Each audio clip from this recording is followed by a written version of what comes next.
So, we're just going back now? That's true, but... Traveler, Paimon! Please wait. Lyney... I know you may not want to speak to me right now. Maybe you don't even want to look at me. But still, let me thank you again for defending me to the end, even after you learned that I'm a member of the Fatui. I guess. But regardless, I'd like the opportunity to set things straight. I didn't approach you with any ulterior motives or ill intent. I've spoken to you as myself, just plain Lyney this entire time. As for why I'm a Fatus, it's because the goals of the House of the Hearth align with those of an orphan like me. That's all. That was how Father, who you might know as the Knave, approached recruiting us back then too. The Knave? The one who controls the House of the Hearth? She's your father? That's right. And since we're here, I was wondering, would you mind hearing a story?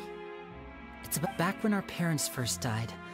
Lynette and I were left wandering the streets. To survive, I took to surreptitiously observing an older street performer who did magic. It took me several days to figure out how he pulled off his amazing tricks. I took my sister through several streets until we found a crowded corner, and we began to perform magic tricks there. To my surprise, we proved to be pretty popular, and we could at least stop worrying about where our next meal would come from for a time. But I didn't want my sister to remain a street rat together with me forever. Before long, an aristocrat came to me and claimed that he wished to take us in after watching my performances. So you went from orphans to nobility just like that? That was how we felt at first too. As if fate was on our side and we could say goodbye to those painful days. But I gradually discovered that while we were called foster children, he was really after my talent for magic tricks. He would constantly take me to all sorts of banquets to garner attention, which he would then use to expand his social circles. That doesn't seem too bad either. Better than roaming the streets at any rate. It took a while for me to realize just how dark his heart really was. After one particular performance at a banquet, I discovered that Lynette was not on the same return vehicle as me. I waited a long time after we returned home, but she did not come back. I went to that noble's bedroom and asked him about her whereabouts. The answer he gave me was, she caught the eye of the most eminent person at the banquet, so I sent her over as a gift. I mean, you'll be able to perform your magic regardless of who your assistant is, yes? Oh no. So but wouldn't Fontaine's laws deal with such people? As far as outsiders are concerned, this is a relationship akin to adoption or foster care, and they have their ways of escaping the eye of the law. I managed to ferret out the location of the mansion of that so-called eminent person and hurried through the night. But by the time I leaped over the walls, avoided the guards, and made my way in, all I saw was the moonlit ground covered in blood, and the knave standing there in the darkness. So, she'd already taken care of that guy. That's right. She had rescued my sister before she could come to any harm, and had even discovered several girls hidden in a basement, all of them orphans. Father, I mean, the knave, might have seen something in me, and so she made me an offer. The House of the Hearth welcomes you, for your interests align with ours. Here, none will ever betray you. Indeed, betrayal shall never be permitted here. I was hesitant to trust her. I mean, I had just been betrayed by nobles. But she was also quick to destroy the noble who had taken us in at first, giving us back our freedom.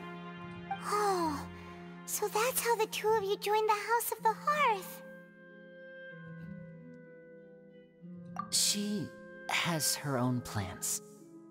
She has gained permission from the Tsaritsa to first use the Gnosis' power when she obtains it. She plans to use it to find a way to break the prophecy and save Fontaine.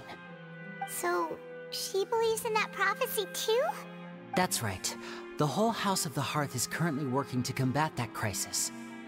Today's case has also proven that people from Fontaine can indeed dissolve into some sort of water, thus further supporting the prophecy. All of us house members here, Lady Arlecchino herself included, are from Fontaine.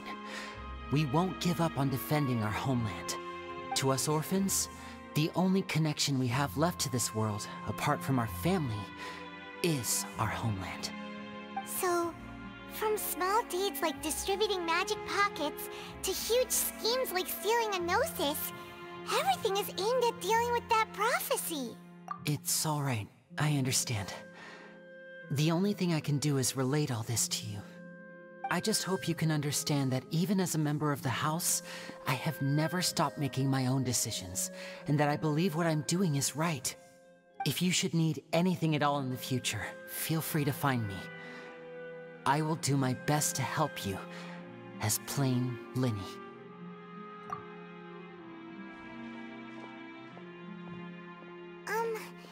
Bye, Lyney!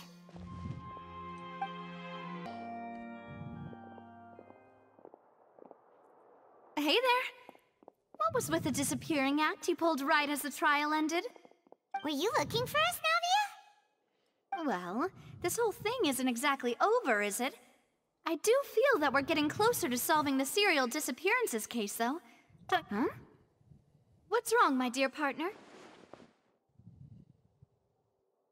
Besides, are you sure we're the ones who can crack a case that's been cold for decades now? And given that there's new evidence from the trial, there should be a trail of breadcrumbs for the Hydro Archon's people to follow now, right?